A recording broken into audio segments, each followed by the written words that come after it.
Greetings fellow Decepticons, Sandblaster1987 here with another McFarlane DC Multiverse review. Today I'll be looking at Parallax Armor Sinestro. Now this is an extensive retool of the Parallax Armor Hal Jordan and Rayner Green Lantern figures. But of course this is based on Thaal Sinestro, the creator of the Yellow Lantern Corps. Presumably from a Sinestro War comic book story arc, which I've not read at the time of this recording, but I will do so at some point. As you can see, it's very faithfully represented in metallic mustard yellow with a rubbery, malleable cape. And he comes with a little energy construct creature, presumably of Parallax himself, the entity that controls the Yellow Lantern rings. For size comparison, here is Sinestro next to the 6-inch Hasbro Marvel Star Wars Black Series Darth Sidious, so you can see how much bigger a McFarlane figure is than a Hasbro one. And here he is next to the Blokees Constructicon Hook model kit, so you can see how much bigger he is than one of those figures. And here he is next to the Pop Rocket 4.5-inch Daphne Blake from the Scooby-Doo franchise. My copy is second-hand from a charity shop, so she's a little bit more yellowed than you'd expect.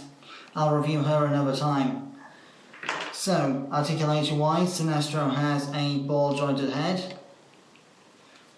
Universal shoulders with a, butterfly movement for shoulder rolling action and such. Bicep swivel.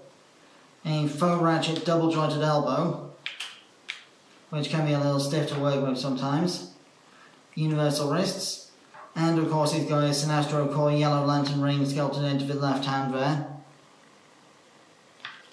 Then, of course, you've got a mid-torso joint for ab crunches and such, as well as a ball joint just above the waistline for an equivalent to a waist swivel.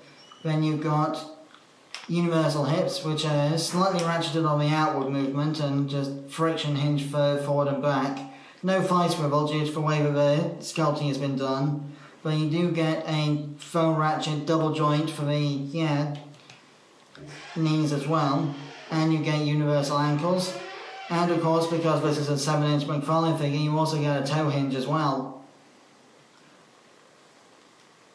Now, this Sinestro figure came with a display stand, like all McFarlane figures do. I haven't got it to hand with me at the moment, but basically, the peg of the display stand will plug into one of these holes on Sinestro's feet to keep him balanced in certain poses, which would also help to counterbalance the weight of this rubbery cape as well. So, that more or less concludes my review. I have been Sandblaster1987, thanks again for watching. My next review will be Transformers Studio Series 86 Constructicon Scrapper, the first part of my 7-part look at the 86 Devastator mould. Until then, to all are one.